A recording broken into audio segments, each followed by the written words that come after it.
drinking and you're doing Adderall. You were functioning, it sounds like. Yeah, it sounds like you're doing good in school. Like, you graduated, I'm guessing. I graduated. Yeah, you did great, right? Functional, right?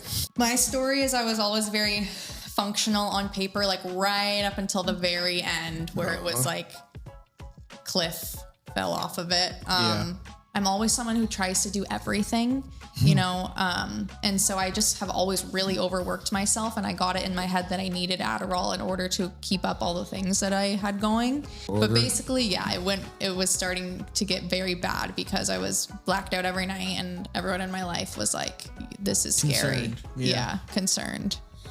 I would go down into the office and just like chug vodka out of like the liter thing.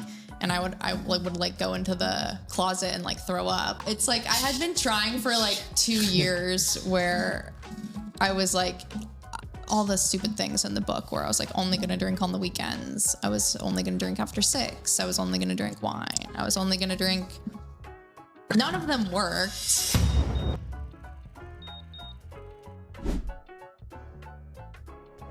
All right, man. Well, hey, welcome to Sober Champs episode 21. We got the Deion Sanders episode. You know, we have a sponsor tonight. We had a person that paid full ticket for the whole episode. Kim, shout out to Kim out there. Also, we have a sponsor in my mind. We got a Tahoe water here. Buy it at the Metropolitan Market. Great water. What do you think, Aiden? This is the best water I've had, bro. Woo, look at it, plugging it. That's plugging. What do you think? What do you think, Devon?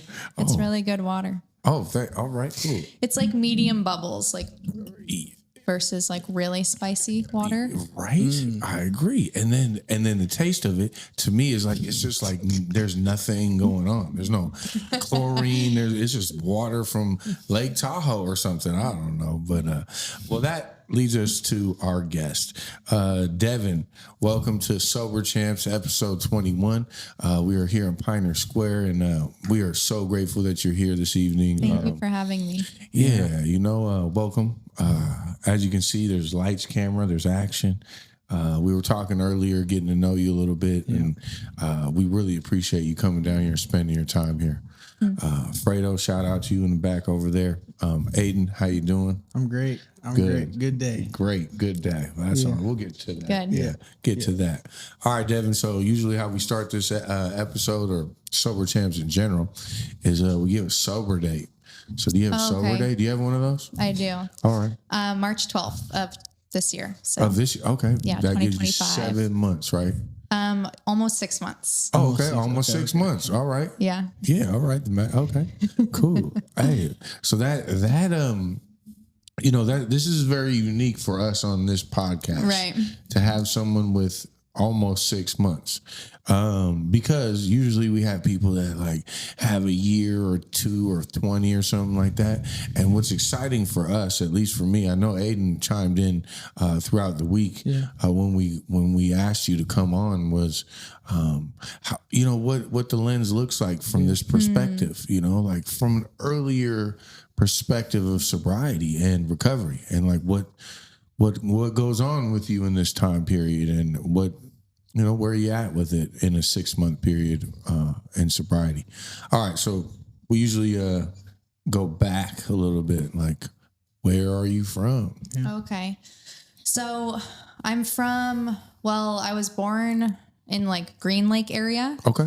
But then my parents, we moved to Edmonds, and that's where I grew up. Okay. Yeah. And do you mind, how old are you? I'm 27. Okay, 27. Cool. Yeah. That's what's up. I'm 43. How old are you, Aiden? 19. All right, here we go. Yeah. Fredo, how old are you? 26. Oh, look at this. You guys are okay. So then moving to Edmonds, how old were you when you moved to Edmonds? Oh, I think I was like a toddler. Okay. Yeah. So you spent your time there. Yeah, I spent my time in Edmonds. Okay. Yeah. Cool. I feel like I say the Green Lake part because I can't like claim Seattle, because, you know, people who are actually from Seattle proper are like, when I say I'm from Seattle, they're like, no, you're from the suburbs. Like, you're from Edmonds. Oh yeah. We have a whole discussion every episode about this exact So I'm like, at least Green Lake. Yeah. At least, yeah, you're born. You're a Seattle light.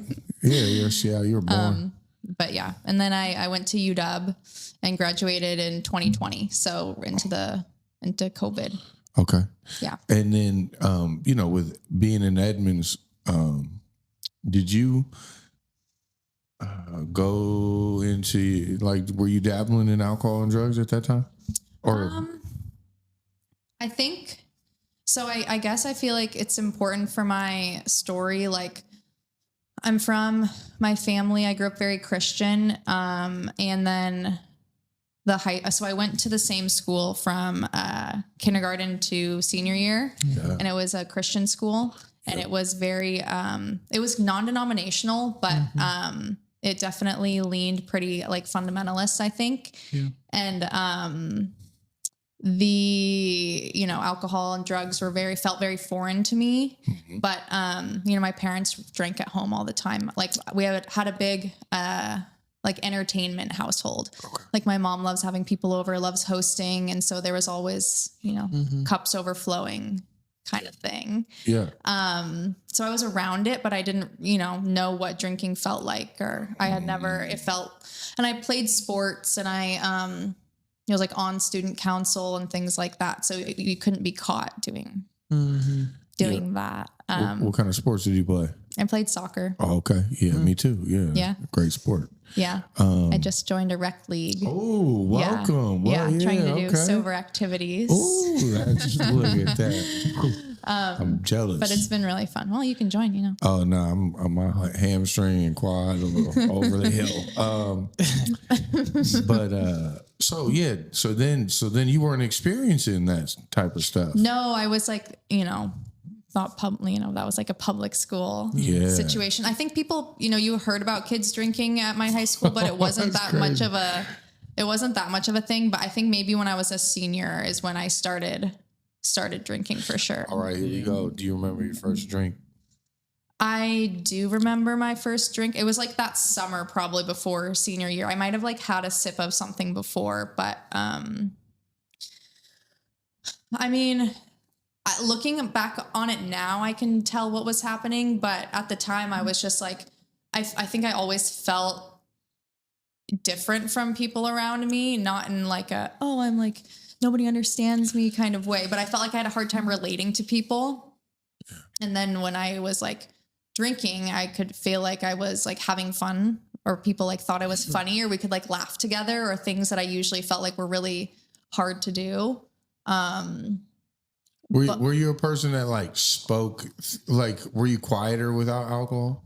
Like, were you more private, less open? I think so. Yeah. I think socially anxious. Yeah. I think I still, even like coming here today, I'm like, this is totally a time when I would like definitely drink. I would definitely car bar this situation. For sure. Because it's like, I'm really nervous. So that's a really uncomfortable feeling. And so I don't like being uncomfortable. And if I was drinking, it would be different. It disappears. The uncomfortability almost disappears. Right. I feel very like capable.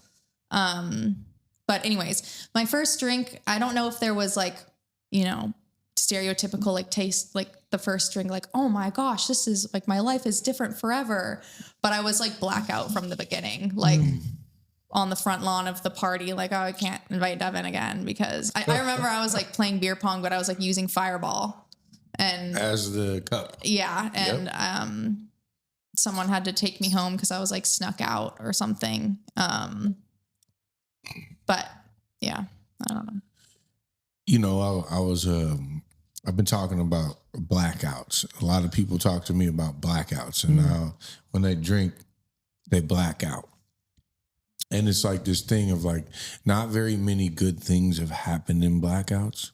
Yeah. You know what I mean? Like, it's not like you're like, oh, I'm going to like go do community service blacked out, or like do very good things when you're blacked out. And it's just one of those things for me that was always like, I was always trying to find the right level of like, right before you black out, that feel like there's these moments where you're like you're feeling great, and then it just goes, and then and then it's a wrap.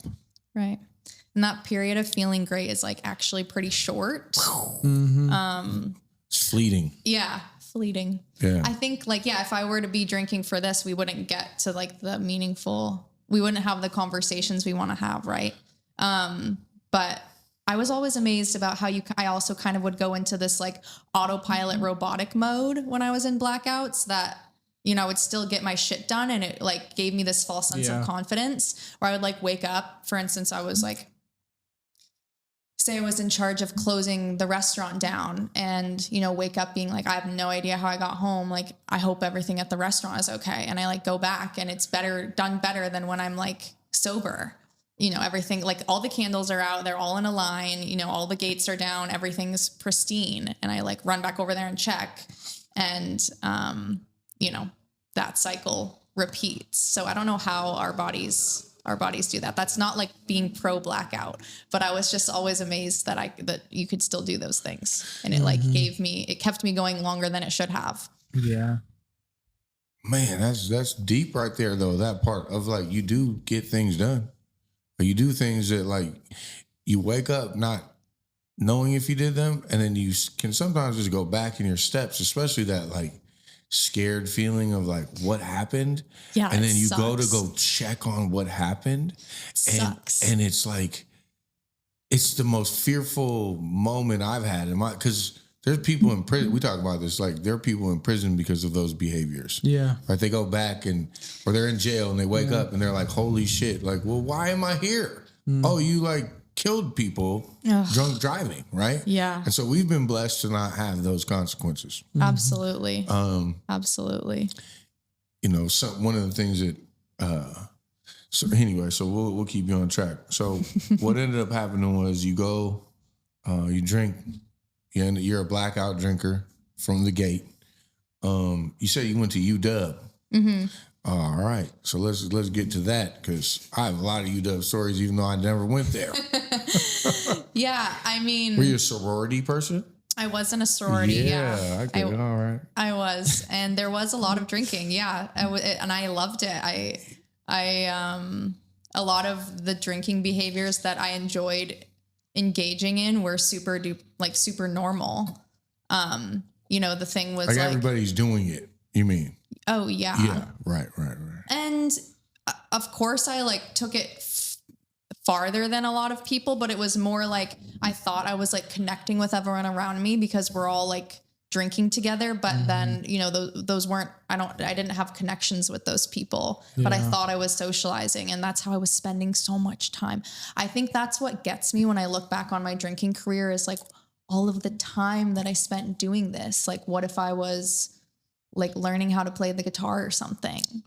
Oh my goodness. That would have been way better. Look, it's funny you say that, because like I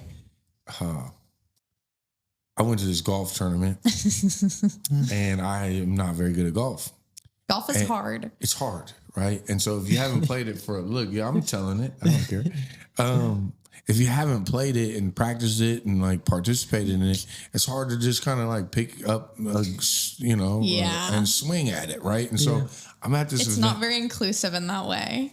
So I'm getting ready to go to it. Put it like this: I'm getting ready to go to this fundraiser, and I get really uncomfortable because I know I'm not very good. And a lot of these feelings come up about my childhood and teenage years, about how I wasn't really given opportunities to play golf. I didn't have the money. I didn't have clubs. I didn't have the right attire. But some of my friends had the opportunity to do it. And so I have this resentment towards it, towards golf, and like how I could have. I'm an athlete. I play basketball, baseball, soccer, but you give me a golf club and man, I am not very good. Yeah. And so it put me in this like state of like, I could have spent my whole childhood or teenage years getting okay at golf and playing that rather than getting loaded and high and whatever.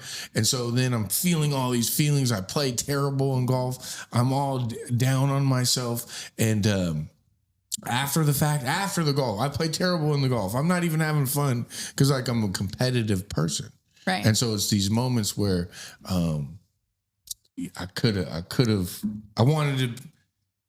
wish I would have done it differently. And so I sit on these moments of time spent doing, other things where I could have been playing golf and like kicking these guys' asses today. I didn't. And so Hindsight. then I'm feeling that. There is a lot of drinking in golf though. Like people do. Yeah. It's very frustrating.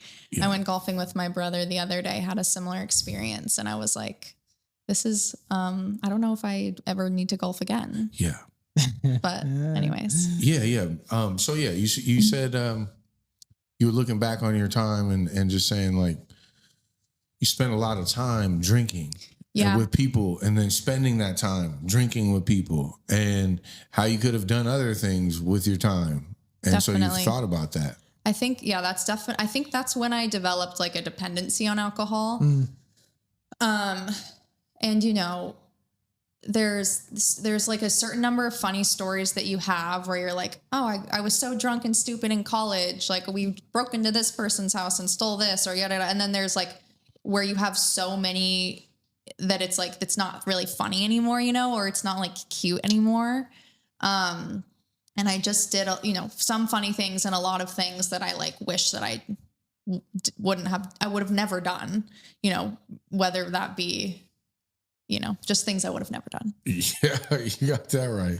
And I think that's also kind of when I got an Adderall prescription and I, would take Adderall and like have like IPAs in my backpack. And I thought that I was like, studying really well. I did okay in college. I didn't do great, but, I love school. And so that like made it more fun for me was like doing that at the library and just dialing in or having like, the romanticization, whatever. You were like romanticizing it. You're romanticizing drinking. You're like sitting alone at the bar, like writing with like your things, and I like did a lot of that. But I think I was drinking every day at that point. Were you misusing your prescription? Yes, I think that I went into I was like purchasing Adderall on the side, like since high school. So I was always someone who, and this is a part of my story later, but I'm always someone who tries to do everything, and so I just have always really overworked myself, and I got it in my head that I needed Adderall in order to keep up all the things that I had going. Yeah. And so I'd been buying it since high school, and then I was just like, fuck this, I need to get my own prescription. And so I went in and cheaper. Yeah, it's cheaper. I was like, I can get this, I can fail this test or win this test or whatever I have to do to do it. I have the prescription. And so, I don't know if I should have had it in the first place or not, but I think I misused it. Yeah. I think I would agree. I don't even know your story, but like I agree. Yeah, as far as like, they're like click the button every time you see the light, and I'm like, oops, I missed it. Oops, I missed. It's like, and then all of a sudden you have Ritalin or whatever. Yep. Yeah. So I'm sure a lot of people do. I don't know. Oh no, but my story was like, so I went to this therapist, or it would be a psychiatrist or whichever ones can give you the medication. Yeah, the psychiatrist. So I went to the psychiatrist, and they had this like 40-page questionnaire, and so they were like, well, we're gonna have you go out in the hallway and you fill out this questionnaire, and when you come back, we'll see if you qualify for ADHD and then medication. And I'm like, oh, okay. So I go into the hallway and I start to, it's multiple choice. And so I go on and I start to see like, do you start to think about other things when people are talking? Yes, I do. So then I'm starting to manipulate this to like go the extreme route. And so, yeah, I can relate. This is a whole different conversation, but I feel like my confidence or like trust in the way that meds are prescribed in that way was already gone. I remember being I'd always experienced depression, and going to the doctor, or my mom saying, you know, you should go to the doctor and talk about this. And then they give you I remember it was like a little laminated sheet, and they're like, on a scale of 1 to 5, like, how hopeless do you feel? On a scale of 1 to 5, you know, and it was like one sheet, one side. And then they're like, oh, you should take Lexapro. And I was already like, that was a bullshit thing. So I think I was already like, I already thought that it was not a great way of, not a great like methodology for prescribing, I suppose. Yeah. Yeah. Did you ever take Adderall? No, I think we had a conversation about this, like, I don't know, maybe a month ago, but I was in therapy and my therapist was like, bro, I think you have ADHD, remember? And I was like, remember? Yeah. And I just don't want to, I'm sober. I don't want to do any stimulants. Like, that's just not who like right now. I take medication for other things, you know, but I just get scared of it now. Like, I never was on ADHD. Like, I think everybody thought I was slow, like, because I was like, you know, I started so young and I was smoking weed, and that kind of chilled me out. That's why I did weed, so I slowed down. And then fentanyl just, there's no ADHD at all in your body. So like now I'm like scared to do that though. Cause like I know who like you said like you overworked yourself, like something like that we like as an alcoholic, and I see other alcoholics do, is just like signing up for everything, like saying yes. I say yes a lot. And so like 0 to 100. Yeah, and so I get scared that I'm going to be like on my ADHD medication, and then I'm going to go like double what I already do, or just like abuse it. And I just don't, I'm scared of it today, you know, knowing who I am and how I am as an alcoholic. Like, I just know that I would just be eating all those things every single day, you know? Yeah. Yeah. I think it's good to be cautious about that. Yeah, I feel the same way about stimulants at this point in my journey, because then I started thinking like maybe I do have ADHD, because I don't know why. And I think that I would like use that as an excuse to drink, because I thought it would like calm me down or give me enough dopamine to be engaged with the moment enough that like I could get work done. So I would like also use alcohol to work, I guess. Well, the question I always think about, like when I was prescribed this, when I was like, you have ADHD, I always think about like, do I think my life is unmanageable because of ADHD? Like, do I have like, my life's not unmanageable, right? Not right now, at least, you know? So why add it if you're doing all right? That's what I think. Yeah, I think that's. And I think it's trending too. I think ADHD is trending right now. Like, it's been trending for a while. I think so. I've worked with a lot of young kids. Like I do sports camps, day camps, coach a lot of kids teams, and one of the main things that I see is that a lot of kids aren't getting exercise. I'm not saying that would solve ADHD. I'm just saying like, hey man, let's get these guys to run around and do some exercise and like get a little tired and like, you know, run some of that energy out. And so and let's go with natural activities first before just feeding some child Ritalin or Adderall. And then now we have a child who's and of course, again, some people need that. And that's fine. Right. Not to discount that at all. Right. Not at all. But like the difference in my ability to sit down and work, if I like work out for an hour and then, or, you know, it's like night and day. Yep. But I think, you know, what are you actually using to diagnose people with ADHD? Is it like a 1-page questionnaire? 100%. I think that was mine. Yeah. It's like it was. I think it's overprescribing. You know, like, and it's not just with ADHD; it's with a lot of things. Like we talk about Suboxone sometimes, and buprenorphine and all that. Like we don't have to get into that right now, but it's just overprescribing. Yep, that's what I think. So then you were talking about this like drinking and Adderall. Like, well, well, just for me, like, it just allowed me to. I don't know, with when I was on Adderall and then doing drugs, I used to, towards the end of my using, I would use Oxycontin and Adderall at the same time. And like, You talk about fucking high. Like I was high, but I was like, I think I'm dying. It's like my heart, I'd be like, oh, I think my heart, like I'd be like, why is my heart like slow and fast? And so like there was abuse. And so, but my behavior was very interesting because like I'd be high on oxy, but I'd have Adderall as well. So I'd be like mowing the lawn, fucking nodding out. So it was like a very fun, really interesting fun. experience. But it was very scary because I'd get into the garage and be like, I'll never forget like taking a recording of myself and being like, don't forget this. Like you're fucking. I think you're gonna die. This is my last video.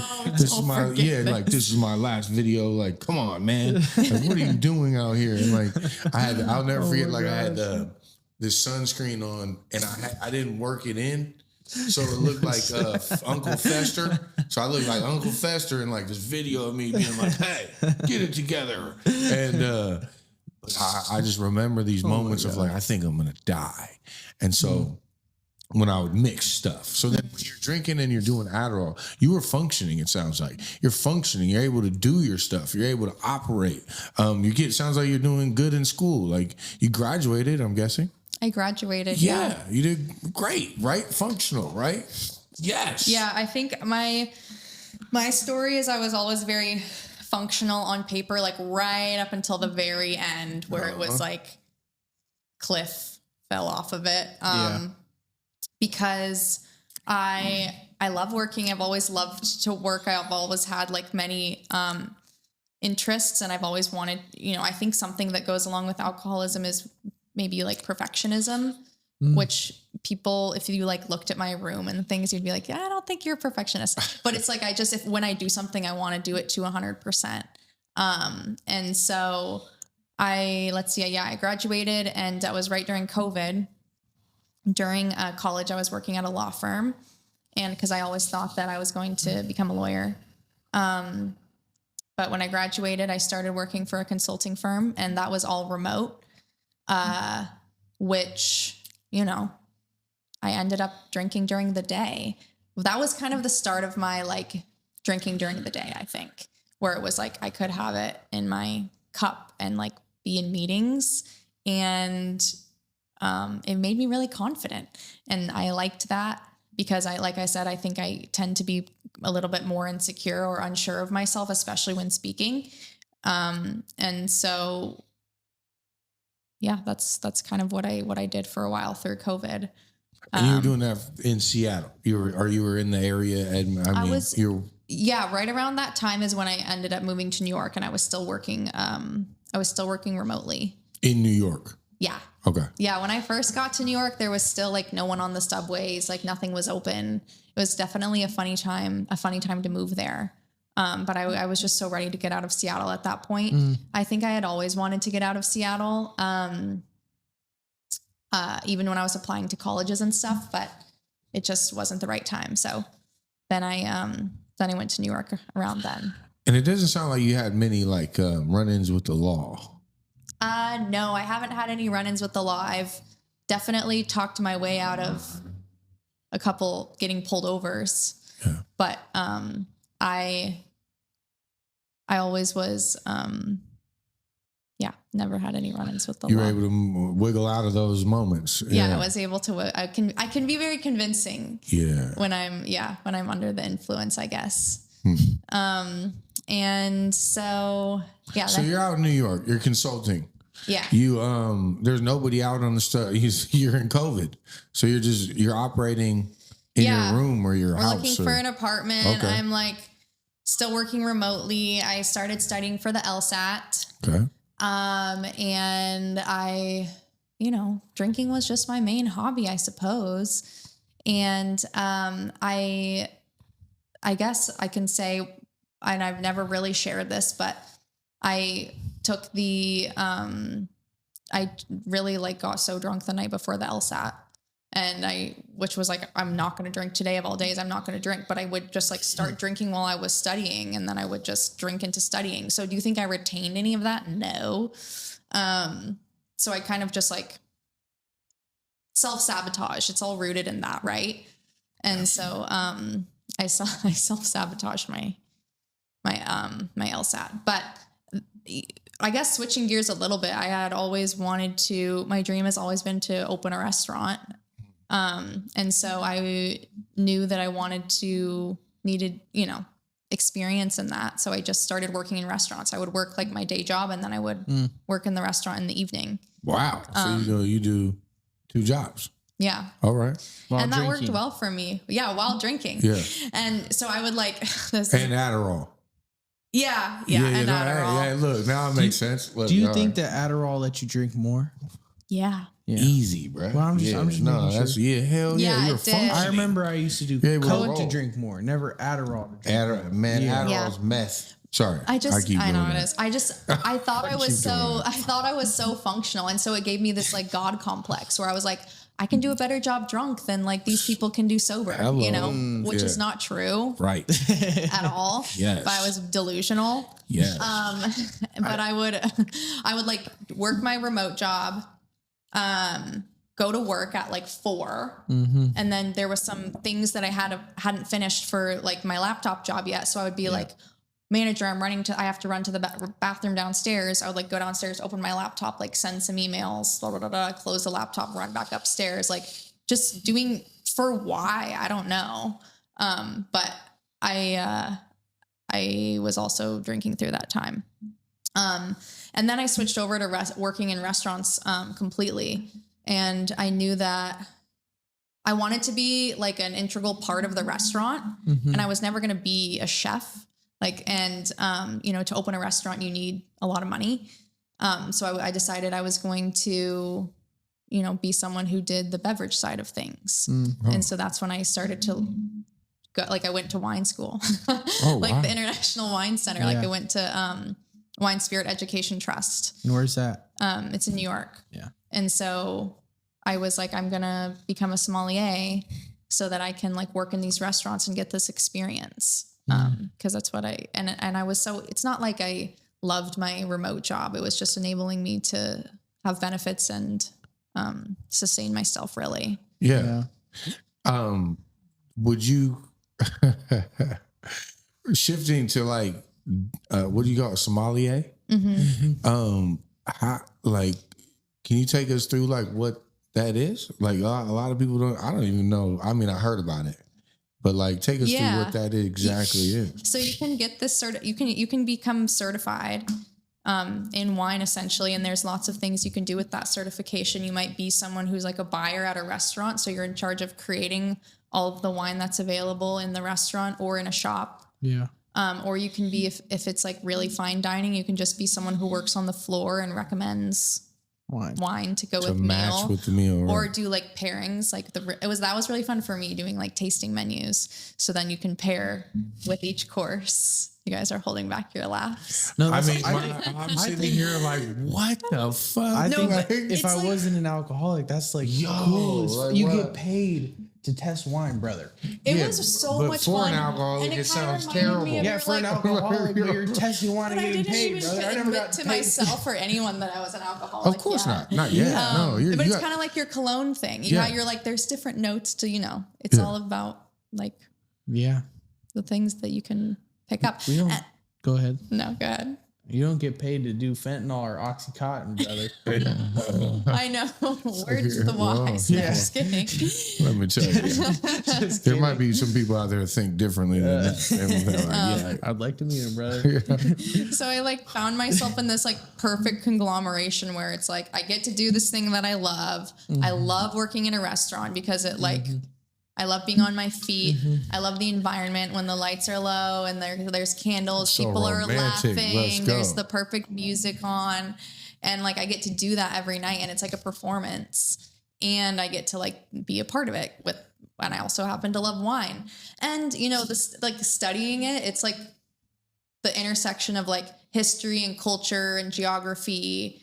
And it's paired with like what's better than like having a meal with some people that you love, So I'd romanticized it. There, I got it that time, that word. Like the hell out of it in my head. And it's this total scene in New York. Like all these people that are like dressed a certain way and are like, know the perfect. And it's also like the whole, like the natural wine thing. I don't know why I put quotes around it. The world of natural wine. The natural water thing. Yeah, you guys are totally on the right track, honestly. But it's all like low intervention wine. So there's essentially nothing added or taken away in the process. And anyway, that's just to say it was like this super niche scene. And I thought it was really cool and I wanted to be a part of it. And so I was like, I'm going to become one of these, like, I'm going to get this role. And then I got it, but I still had this full-time other job. So I just kept doing both for a while. All right. So now, have there been any moments where you are just not, you're talking about blacking out in your first drink, one of your first drinking experiences. So now you've moved across the country and you're in New York and now you've become a sommelier. You have now gotten this job. Is there had to be some moments where you're like, yo, I drank too much and I am doing things that are not appropriate and having wild things happen. But like, what is that? What does a moment like that look like? Because it sounds like right now, it sounds like you're having a great life. Yeah. Everything's going great for you. Yeah. But there had to be these moments. If you're anything like me, where it'd be like, you're sitting in your room and you're like, yo, I don't know about this. This is my like turning point because it's like my life on paper finally looked the way that I want it to. Like I had the job that I wanted. I lived with my sister in New York and she's like my best friend. And I lived in some places in New York that like I didn't, weren't the best as you do. And then we finally had an apartment that I felt proud of. And everything, like I said, looked good on paper, but I was like hanging on by a freaking thread. Yeah. Like I was so precarious in all my positions. I was completely isolating from my friends. I also took a job where I was selling wine. So I would like wake up in the morning, start drinking, take my meetings, have my like little wine roller suitcase. So you have like 6 bottles in a little cooler bag. And I have like vodka in my purse and I'm like just going. And, and I was like the manager at the restaurant. Right. And so it's like I was held to a certain standard that I just did not uphold. And I had gotten spoken to several times about that. And it's really hard. It's really hard to think about that. And it's hard to think about, I would come home and my sister would be like really scared. And she's my younger sister. And so that's something that's really hard to think about, scaring her. Cause I care about her like more than any, her and my younger brother. The way I feel about them is like, I feel like proves my higher power to me in certain moments. And she was really scared. Not like she likes to have a good time and we've always had a good time together, but she's like to look at you and see nobody home or to not know where you are. And, I had like borrowed money from her. I had like taken things from my job. And I was the person I was dating at the time, but I don't know how to put the order, the beginning. I don't know how to put the order of events of the end into order. There's no order. But basically, it was starting to get very bad because I was blacked out every night and everyone in my life was like, this is scary. Concerned. In New York, you don't have vehicle, or did you have vehicle? Well, I did at one point, but that didn't go well. It got infested with rats. And so, that's at New York. But to answer your question, no. So I lived close to my work, so I'm like walking around everywhere. Now you're good. Now you're just drunk, walking around, not driving. You're not hurting anybody. You're good. Everything's fine. Everything's good. Yeah, theoretically, and you're like just blending in. They're like sending me. They're like, you have to go home, and I'm just like on my way. But so give us one that you feel comfortable sharing that was just out of pocket, like just out of. Like when it was really going downhill like, for you and you were like, man. It was almost like the one you were talking about when the restaurant, you're like so intoxicated that you wake up in your bedroom and you're like, is the restaurant or burning down? Did I close it well? Did it, things like that. Is there moments or a moment or two that you want to share with us that was just like wild? I mean, they're all like sad. Okay. Yeah. But like, I think bad is like, I mean, I would go down into the, I would go down into the office and just like chug vodka out of like the liter thing. And I would like go into the closet and like throw up.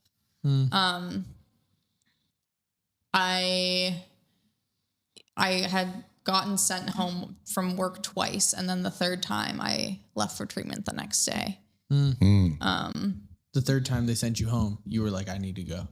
Yeah. And I had like my partner at the time, he was really concerned for me. And, he, I kept telling him that I was sober. Oh, so you've used the word.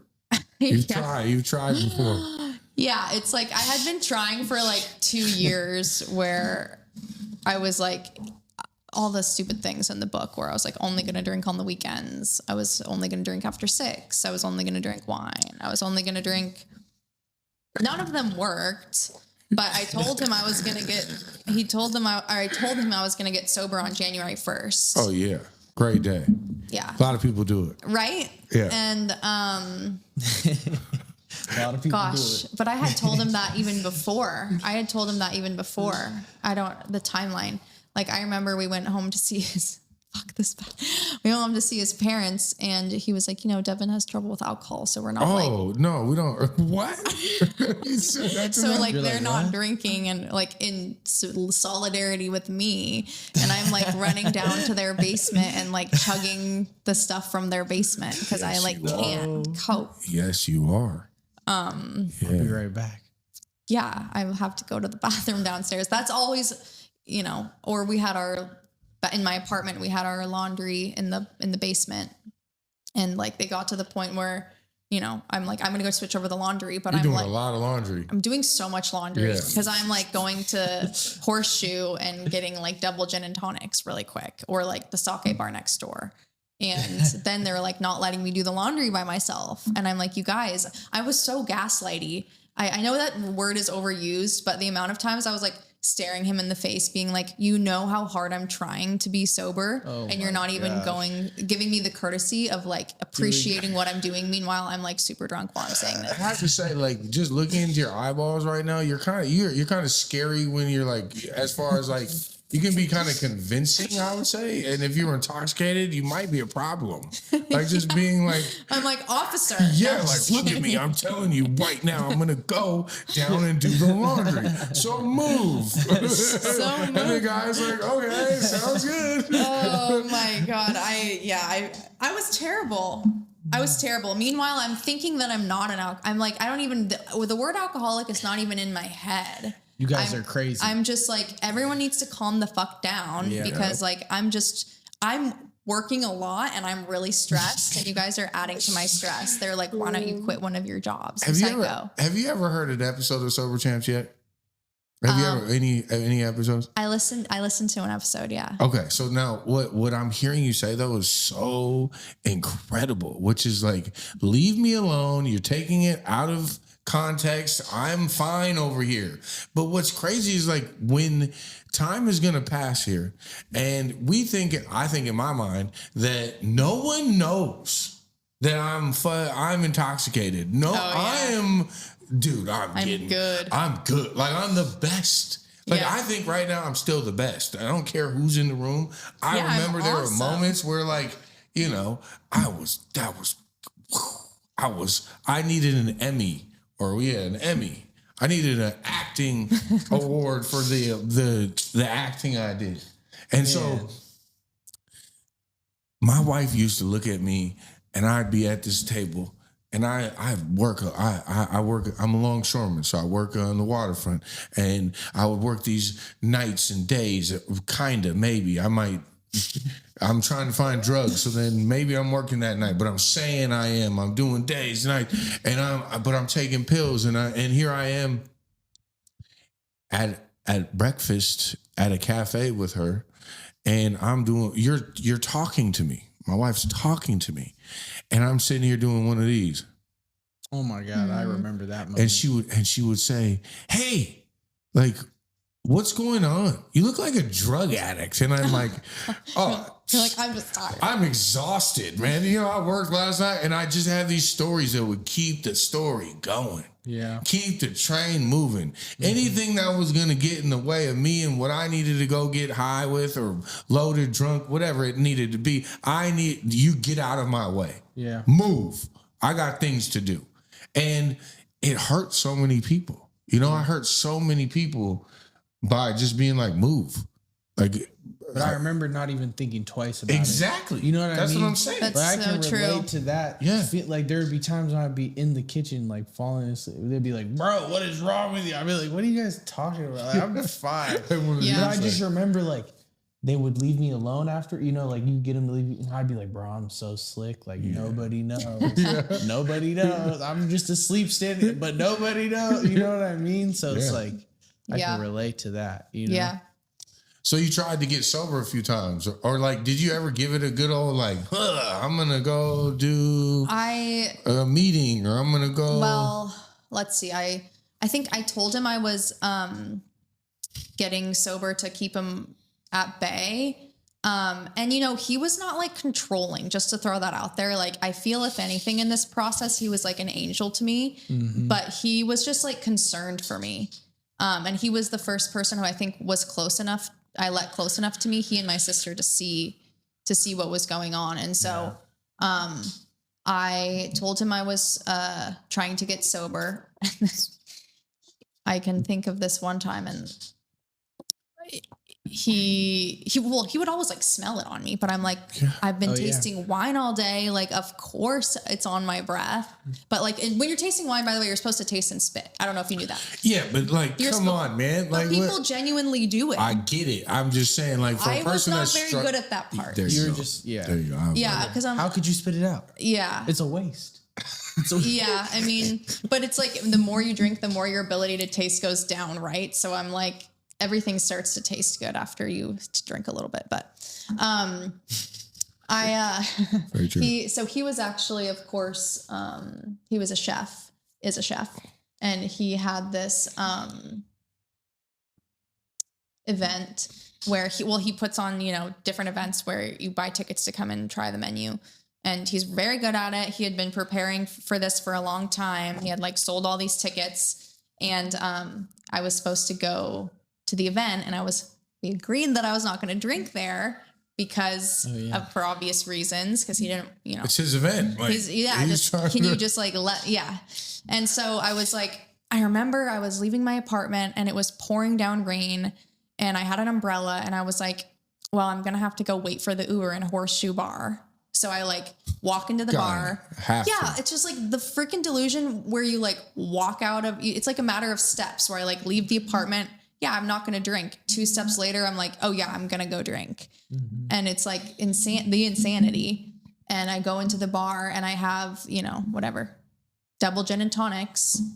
I was like slamming them because of the Uber's on the way. And then I was meeting a friend for a drink before, except I wasn't going to get a drink there. I was going to drink something else. And I don't even remember that.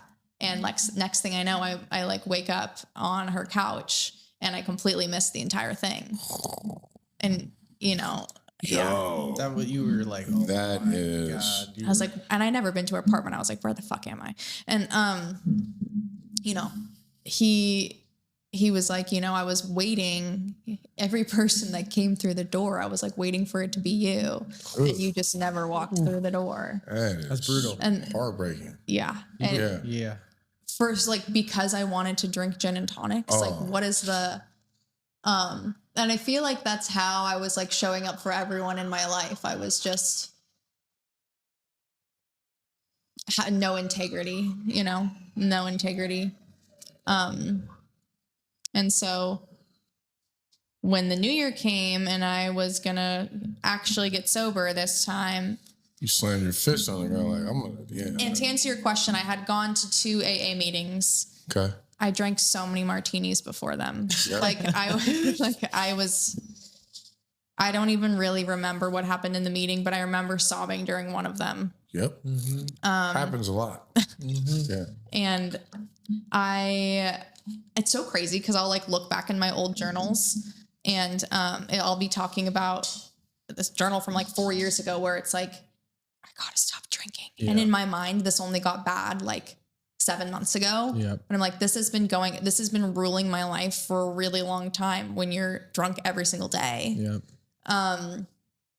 And so I would, I had my calendar and I was like marking X's for every day that I was sober, and we didn't share an apartment, but he saw my calendar on my bedside table and there was like full of X's, but like those were fake X's. I was like still crossing off the days. So he and my sister would leave me alone, but like I had bottles and I knew where he had bottles and I was drinking that entire time. But I was just being careful to not pass out. What was one of your more interesting spots you hit a bottle? Oh my God. Well, there's like under classic places under the bed, people keep liquor in their freezer. So it's like, I would go to the freezer. Oh my God. In the in the bathroom. Cause like, then every time I went to the bathroom in the bathroom cabinet, I would like hide it in the back of the bathroom cabinet. Did you ever switch the bottles of like what the actual alcohol was with other things? Like, did you put pour it into like a different, like a Listerine bottle or like a water bottle? I poured it into water bottles. Okay. Yeah. But I would, this is maybe too bad. Maybe we'll have but anyways, I was in charge of ordering all the liquor at the restaurant. And so I have like cases and cases of liquor downstairs. And so I would just take one from the back. Yep. Take what I wanted from it and then take it to the top and be like, oh, I think that we have an open bottle downstairs. Yeah. You found an open bottle. I found an open bottle. Yep. It's like half a liter. Yeah. It's like, it reminds me of like so I was a teenager and my dad had a half gallon of Smirnoff vodka and he didn't drink, but when his friends would come over, he would like offer them alcohol, but like we never had any guests. So like it was never offered. So this half gallon just stayed there and stayed there and stayed there. And I started drinking in high school. And I remember taking a pint and pouring the alcohol into the pint and taking it to school. And I was in the middle of it was Mr. Ng. Mr. Ng was a math teacher. And it was quieter than like it was that quiet and he wouldn't interact with us. He'd just write up on the dry erase board the answers to the problems. And so like at break time, me and my buddy, shout out to Andy Rockwell, we would go move his car from the parking spot to it was like you can't park here because of buses from this time to this time. So we would move his car and we would chug this pint. And there was this moment where it was so quiet, but I was drunk. And I was like, I'd be like, yeah, hey, man. I'd be yelling.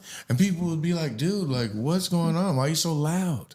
And then there was this moment, I'll never forget. I had to get up and I was going to puke. Because it reminded me of this moment you were saying of like, you guzzle stuff and then puke in the closet. So then I'm like, and then this class, like you could just get up and go to the bathroom. He trusted you to like, you didn't need a hall pass or anything. So like, I'm moving. I get to the stairwell. There's like 10 minutes left before class is over.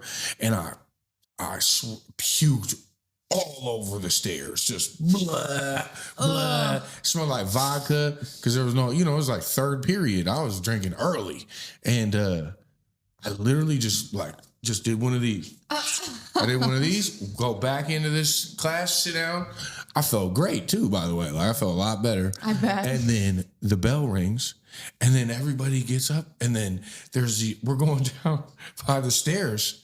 And people were like, oh my God. And here I am drunk, like, oh, who did that? Oh my That's gosh, so right? gross, man. And like, that's the type of alcoholic I was like, I did it for that feeling and like, and it was like, it's not that bad, you know? Like I could have these moments of terrible moments and then like stop drinking for like weeks at a time and be like, see, I'm not an alcoholic. I don't drink every day. I'm not. And so then in my mind, I was telling myself that there's no way I'm an alcoholic. There's no way.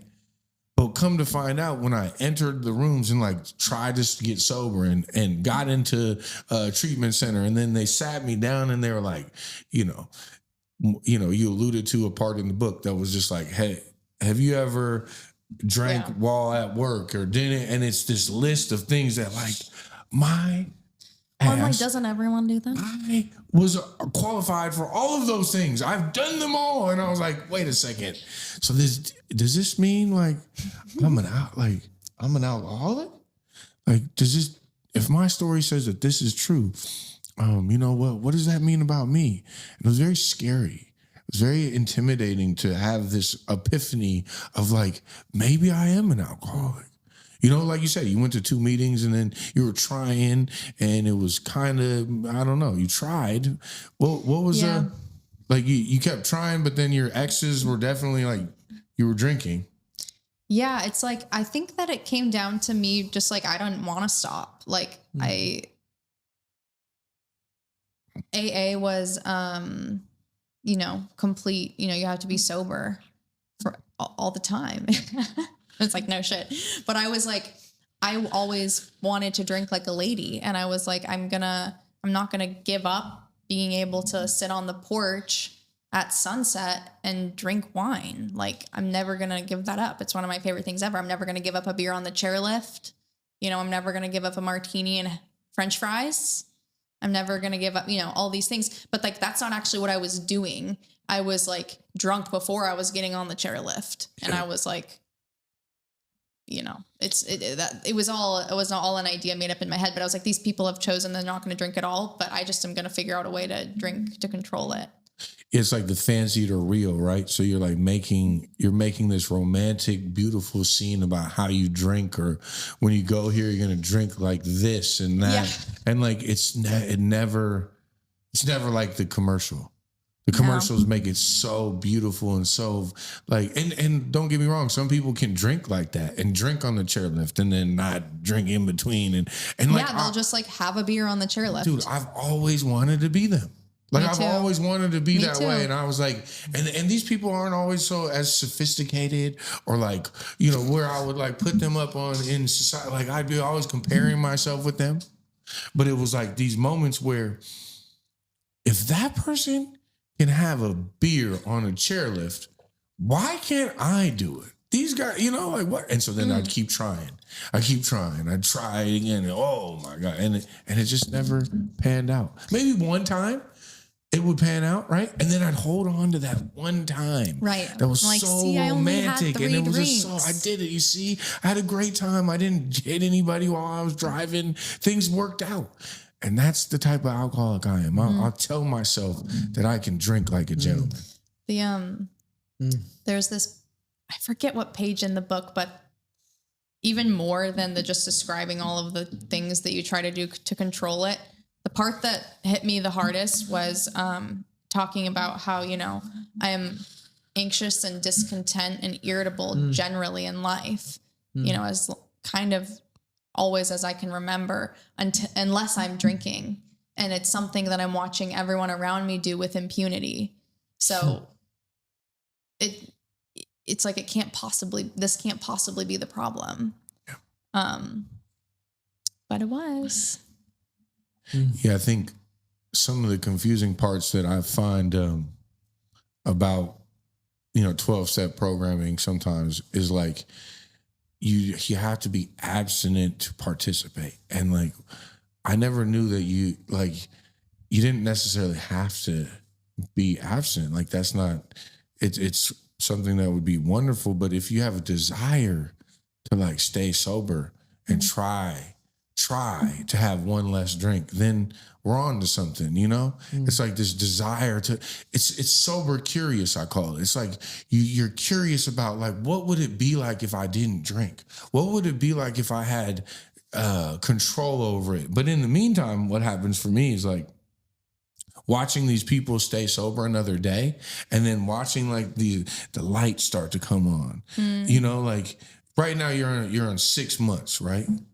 And you know, because we haven't gotten to the part where you had to go to treatment yet. We've been romanticizing almost like this story of how you had to fall off this cliff. So now, what was the moment? Yeah, because you went to treatment. Where'd you go to treatment? Like, what state? In California. Oh, okay. So, all right, go ahead. Let's get to this part where somebody put you on a plane. Somebody put you on a plane. Yeah. What was the last straw? I guess I had several moments where I had like Googled treatment centers. And they so many things pop up, and then you have all these people calling you, and like I had done that whole thing like 2 or 3 times. And I had a couple therapists be like, I don't know what else like to tell you. You just have to go to treatment. And I was like, no, it's just because they're therapists. Like they don't drink that much.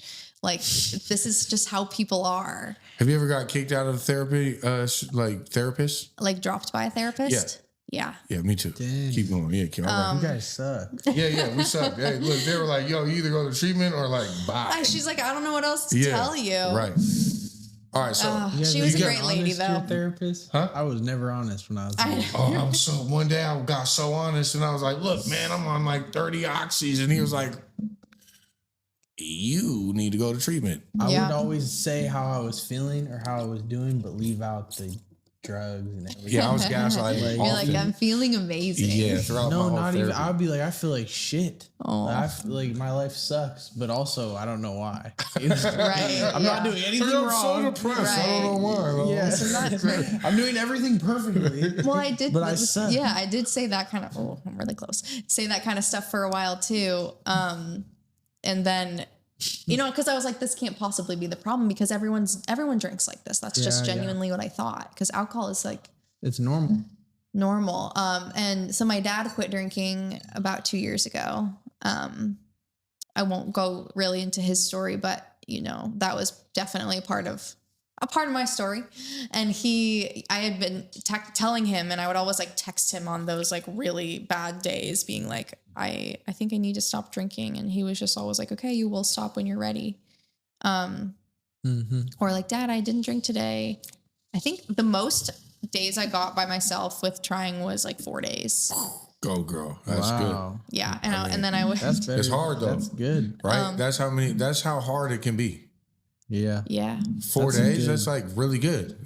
But some people, anyway, that's impossible. I mean, dog, yeah. Like, There would be, I'm just telling you, man, like what we do right here is not easy, you know? And so. So crazy how hard it isn't is. that weird to think about now? Yeah. 6 months removed from it. Yeah. Yeah. It's kind of, I'm like so happy. But I, you know, would text him, oh, I drank again. And he was always just like, it's okay. You'll stop when you're ready. Anyways, the last straw, I was at work and I was wasted. And, you know, I really respected, and it's still all fresh for me. Right. And,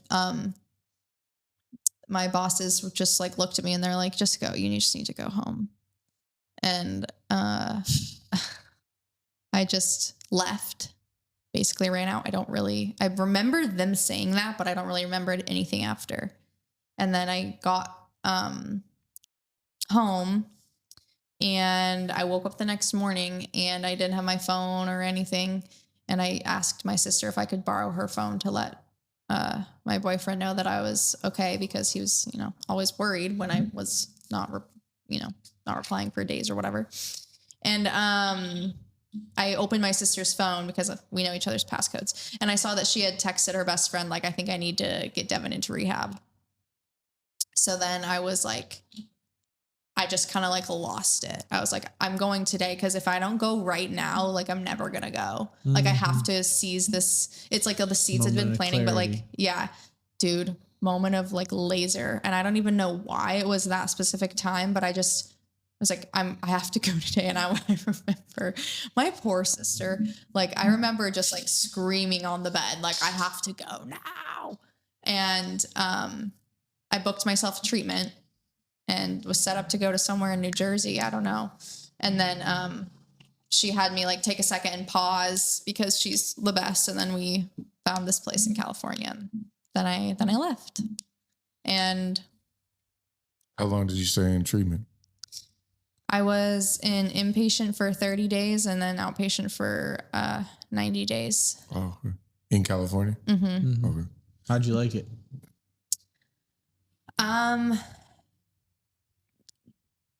I actually like, I don't know. It's weird to say that I liked it. I really needed it. Mm-hmm. I wasn't even convinced the first 30 days. I just kept staying because I really fell in love with the staff there. Good. And I trusted them. Mm-hmm. And I wanted what they had, like a couple people specifically. And I was like, if you're telling me to stay, then I'm just going to like trust you because everything else in my life is in the shitter. And, I don't know, it's sunny here. Yeah. So I just kept listening. Yeah. I think that's one of the things that happened for me was like, there was this moment of like letting go of me trying to control the whole show. I finally said, all right, you know what? You can tell me what to do and I'll do it. Like, you know, I was in treatment and they're like, hey man, you can't. I don't know if I've ever told this story, but like we had cafeteria food and you couldn't drink coffee or sugar and Oh boy, like, you had one of those? yeah, so I was at one of those, but like I'm from Seattle and like this was in Kirkland and I knew they had taken us out to a meeting and they were like, look, there's the McDonald's. They're like, there's the McDonald's. Oh, yeah. And I was like, there's the McDonald's. And so I remember I called it we were up at Lakeside Milam. They had this like the hospital area where like the newer people stayed, and then you would graduate to the to this upper level area like without counselors or staff, and like so you just be like with a group of men. It was almost like sober living, and there was this fence in the back that they were telling me like if you move this one board off of the fence, you can exit. Like the guys were telling you that? Yeah, the olders, the senior members, and and so they were like, if you move that board right there and just put it on, you can just walk through the fence and then you can go to McDonald's. And I was like, all right. So then me and my his name was Scotty. We make a move. We get our quarters because see, like quarters was like big money. You couldn't have dollars or anything, so quarters was what you could use to like make phone calls. And so we go through the fence and we're making we got hoodies on and we're in Kirkland and it's like this is just it's a recipe for disaster. So we go and like we order like three Big Macs and 3 French fries and the biggest Coke you ever had. And I hadn't had like food like this in like 2 weeks now, 3 weeks maybe. And so then the first sip of it was like drinking liquid gold. Yeah, I bet. So, but here we are, we're running back and we get back and we got one guy who helped, added to our little pile of quarters. And so we're eating behind this facility and we're eating and we shove our face and we eat and we go in and we sit down and all the meetings the 2 meetings had finished. So everybody's coming back to the house and first 2 guys come in the living room and they're like, hey man, why does it smell like McDonald's French fries? Like you guys smelled We like smell it. like McDonald's. Oh, no. And we were like, and then everybody just went off to their room and just like, pew, pew, pew. And like, but these were the things where, as much as I want to tell myself I was like following all the rules and willing to do all this stuff that they all said to do, but here I am like deviating and I'm breaking rules, and I'm still not fully sold necessarily. I'm staying sober, but like I gotta eat McDonald's, right? Yeah. I gotta be able to break some kind of rules because like that's all. I'm a deviant. I don't like to stay where everybody knows exactly what I'm doing. I need to move, and I'm just too good at this life of lying and being mischievous. If I took all of that stuff away, who am I gonna be? If I took all my mischievous behaviors and alcohol, and I took my drugs away, I'm nobody. I'm a loser. You know? And so when you were in treatment, and you stayed, was there a moment of like surrender of like, okay, like I like you said, the first 30 days, you weren't even still in the game. Like you weren't fully in the game. You just were like, I'm attracted to what they have. Yeah. But was there a moment of like surrender of like, okay, you're like, all right, I'm in. You got me? Yeah, I'm in. I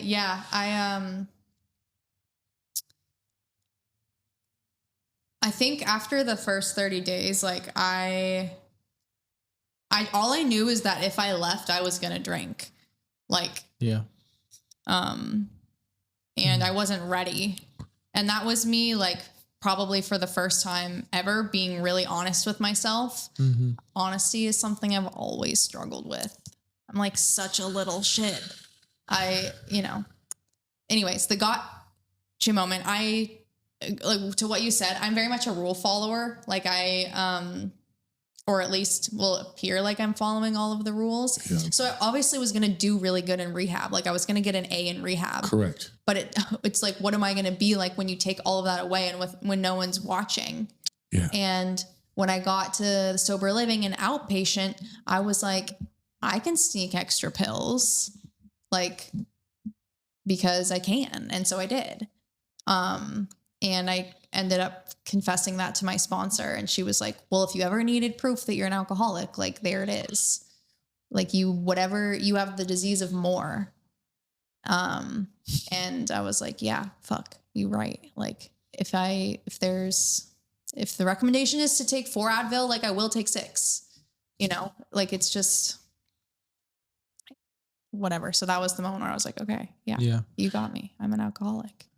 So then that takes you to the 90 days. 30 and 60. So you're 90. You end up coming back up here, I'm guessing, or did you make a pit stop? Yeah, I came back to Seattle. Yeah. And then I was searching for sober living here. And I was telling you before, there was so much sober living in the desert because it's like treatment hotbed and people just kind of like go from sober living to sober living. So I expected it to be the same thing here, but I was having a hard time finding sober livings. It was I was either going to stay in the desert or I was going to go back to Seattle or I was going to go back to New York. I wasn't ready to go back to New York. I don't think I still haven't been back. I left March 11th and thought I was going to be gone for like 2 weeks. I had like 2 yoga pants and a t-shirt in my bag. And I wasn't ready, and probably am still not ready to like face the way I left things there. I like left a job in a terrible way. I just picked my shit up and, I didn't show up for the next shift. I left a relationship and I left a lease. So, left a lot. Yeah, it's all still there. And so, well, what's crazy is like you chose to save your life. Yeah. And I think one of the things when I hear that is like, hey, look, we can, I think you're doing amazing when it comes to just the choice you made, right? Mm-hmm. That moment of, I got to get on a plane. I got to go. I got to take care of this, because if I don't take care of this, who knows where you'll be, right? You don't know where you'd be. And it's just, it's a beautiful story to hear that you chose, like all the people in your life helped you. Or there were certain people that helped you get to California and helped you, like, I don't know. I get excited. I get excited. Yeah, I get excited to, like, as much as it sounds how it probably is really bad or it's like overwhelming out there. How about this? If you talk to your sister. Oh yeah. I mean, she's extremely supportive, and she's actually a nurse. And so she sees things from a position of like being a caretaker. She's like also an angel to me. Yep. And you're exactly right. I remember like bawling in the airport being like, what is so-and-so going to think? What is, how is this going to end up? But it's like in that moment, I was told to just give myself the permission to be selfish because it was a matter of life and death. Like the way things were going.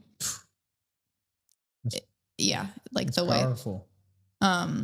It's like, I have to choose. I did just like choose my life in that moment. Yeah. And so I think even after those 30 days when I still wasn't convinced, I'm like, I'm choosing this, and I'm like really happy that I did. Yeah. Yeah. Have you had some struggles you want to share with us? Like even in sobriety? Cause like, sometimes we talk about sobriety as being like this the most wonderful, shiny thing that anybody could ever do. And sometimes we don't highlight the struggles that happen within it. And we still end up staying sober, but like, have there been little hurdles or big hurdles that you've had to overcome or you want to talk about? Because, those people that are trying to get their 6 months, trying to get a day, trying to get 4 days, like that's where I feel like your story is so powerful that you're able to come in here and like share your truth. And you're so early on in this journey that there are people out there right now that listen to this podcast often and are like, man, like I wish, how do I get, what does that look like? And, and on your journey, has there been struggles within this 6 month period? Yeah. I mean, I think what first comes to mind is what we learn, how, alcohol was not my problem. It was my solution. Like I still have, all I did was like take away my coping mechanism. And now I still have all of my uncomfortable feelings and emotions that I've refused to deal with for the past, honestly, like 10 years. And so those things are coming up now, and my way of dealing with them is gone. And so trying to figure out how to deal with those things and not pick up like a different unhealthy way of dealing with them is a struggle. Yeah.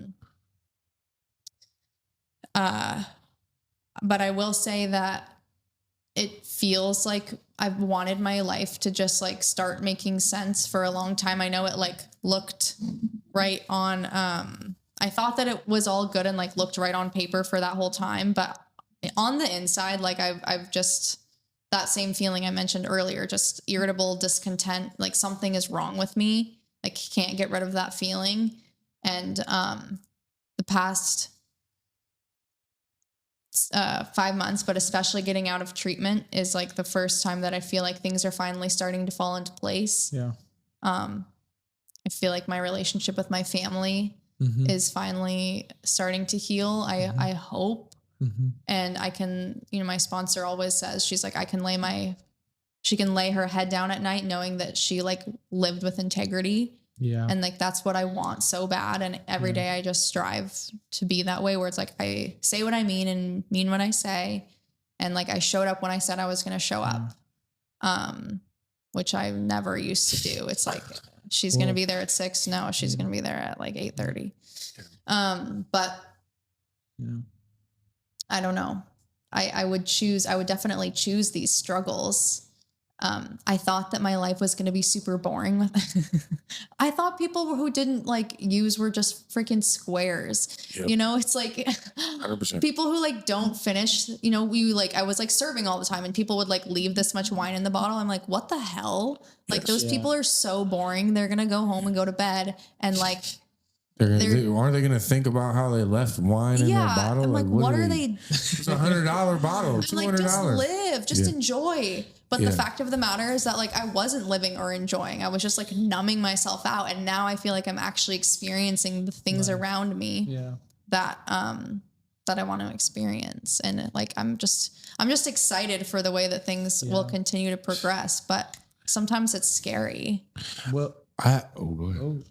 I just think when I'm listening to this, it's like how you talk about this is like a clarity that I didn't even have in like my first year. Like I couldn't even think about all of the things that you're talking about, like realizing like that what you removed. Like I didn't even, when I got sober for my first year, I didn't even realize, like I wasn't even thinking about new coping mechanisms or how to handle life. Like it's just something that I wanted to outline. That's so impressive. You know what I mean? Like just to have that awareness about what's going on and how you're moving forward and how in tune you are with like your recovery. You know what I mean? What do you think about that, Pete? You know, when I hear what your profession was or what your job was, like sommelier, right? That's how I say it. Am I tripping? Sommelier. Yeah, No, that's right. You're not tripping. That's good. You keep giggling when I say it. Like, is it, no, I giggled at myself. I'm like, oh yeah, I can't believe I did that. Hey, so then there's this like, I just see this like this trend in society that's like sobriety is cool.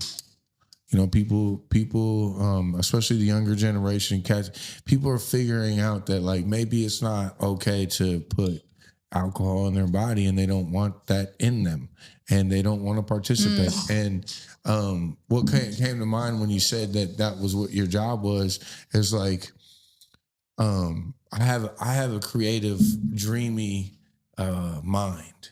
Like I love to dream about how things could be.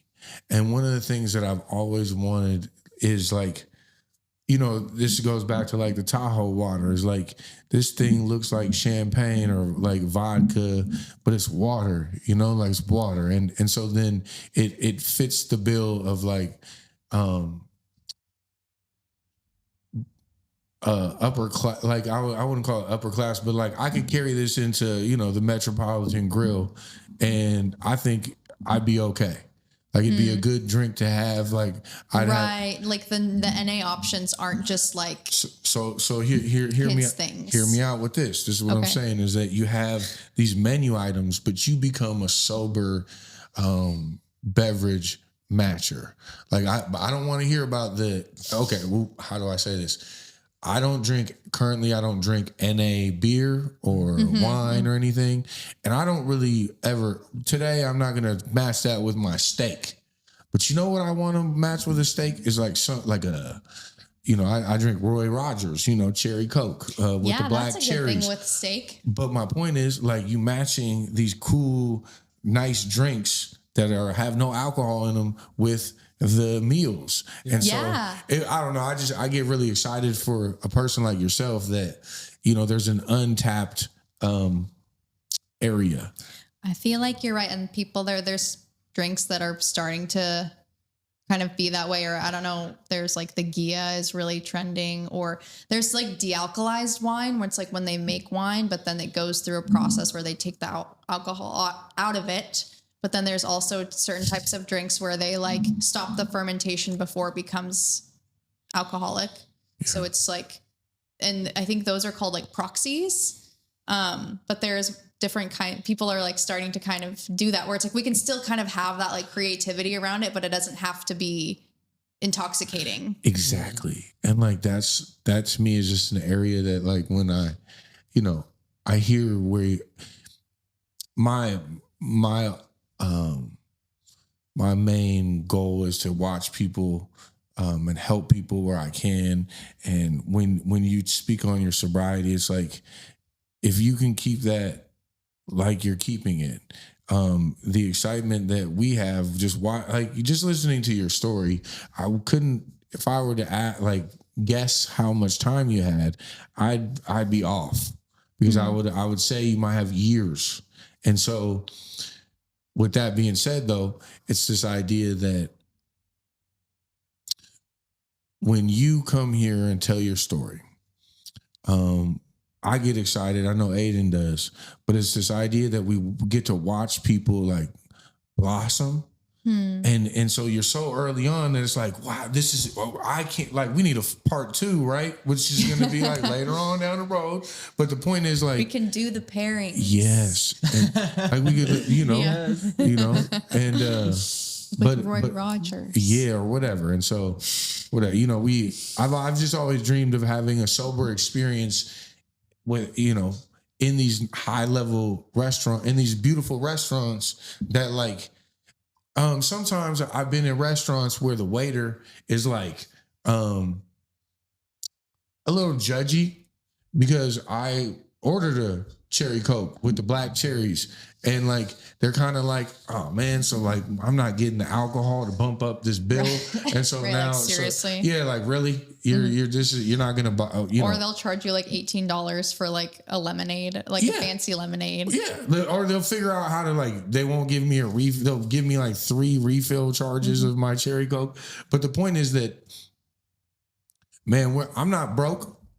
I want a $100 steak, but I also want a cherry Coke or something to pair with my cherry Coke. But I definitely don't want to be judged that I'm not racking up a fat bill because I'm not adding alcohol. Yeah. My tips are generous. Right. Yeah, like I just because I don't drink, I still want to be involved in the room. I would still want to be in the room with people that are like, oh, this wine tastes like, man, listen, man.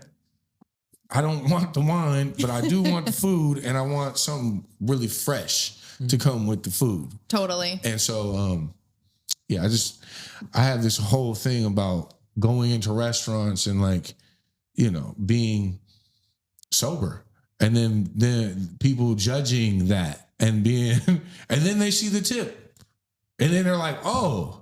Wow. They're like, oh, well, thank you. And then you're like, yeah, it's cool. Thank you for your service. Because there are people that they're just generous people that are waiters that'll come in and they don't care what kind of, you know, non-alcohol, whatever, but they're serving you just regular. I feel like part of it can be like they might assume something about the tip, but also it's like just you're interacting with someone who they might not know people who are sober. Yep. And so they might be like, okay, these people are going to be lame. And then you're like actually really fun. Yeah. But they just, like I just associated, you know, alcohol with fun and non-alcohol with not fun. So I'm like, okay, we're not going to be pals. Yeah. But that's just not the case at all. Like people might actually be way more in tune and kind, and because you know, if you've gone through a recovery process, it means you've taken time to really look at who you are, and then hopefully that gives you the ability to interact at a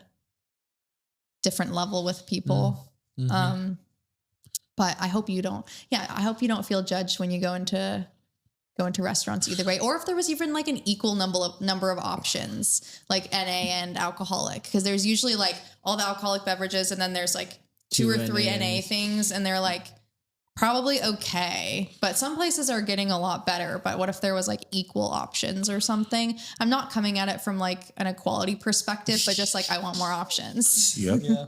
I mean, this is where like the discussion. But I also just like love Coke anyway. Yeah, me too. Yeah, Coca-Cola. Yeah. I just where do you see yourself going here? Like, what are your dreams? What do you want to do here? In life? You mean here? Well, no, just like on this earth? You become sober now. Where is this? Where do you think you're going to be going here? Where do you want to go?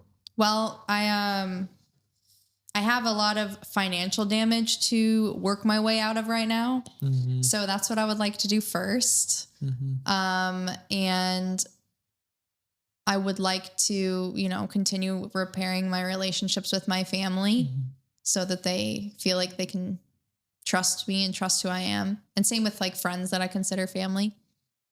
I would like to get through my step work. But like long-term dreams, I would like to have a horse ranch. Switch that up real quick. That's what I'm talking about. Horse ranch. I wasn't ready for that. Yeah. What's the name of this? Yellowstone? You ever watch that I show? have watched that. Yeah, man, I love horses. Oh, what were you gonna say? Yeah, what's about? What, you ever watched Ranch? that? Oh no, just that just a ranch. I would just like to end up, a dream and have that and have everyone that I love live really close by, and we just like be happy and joyous and free, And ride horses. and ride horses. That's I'm like an fresh. aspiring horse girl. Yeah. But I don't really know in terms of my like career right now. I feel really grateful to have a job, and that's about that. Yeah. Yeah. Well, anything you want to close out with tonight? Anything that you want to talk about? Like just last note, Last message. just thank you so much for having me. Yeah. Yeah. You did amazing. Yeah, Devon. Thanks for being Great wonderful story. hosts. It has been a pleasure. We really enjoy doing this, and this has been a very unique experience. Like we appreciate you so much for coming down here, and again, it's episode 21. Thank you, Aiden, for coming. Yeah. And Fredo back there, we appreciate you. Color Studios, where we're at right now. Kim for the sponsorship. Tahoe Artesian Yeah, thank Water. you, Shout Tahoe. out to Tahoe. I finished it. You did? Good job. Hey, man, look, did, man. brother. Whew, that's Brother, $17 a bottle. Yeah, better. Hey, look, you finished. No, I'm just kidding. But anyway, thank you, Devon, again for coming. Thank you.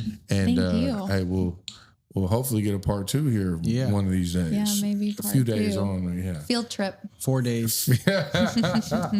All right. Well, thanks. Sober Champs out. Yep.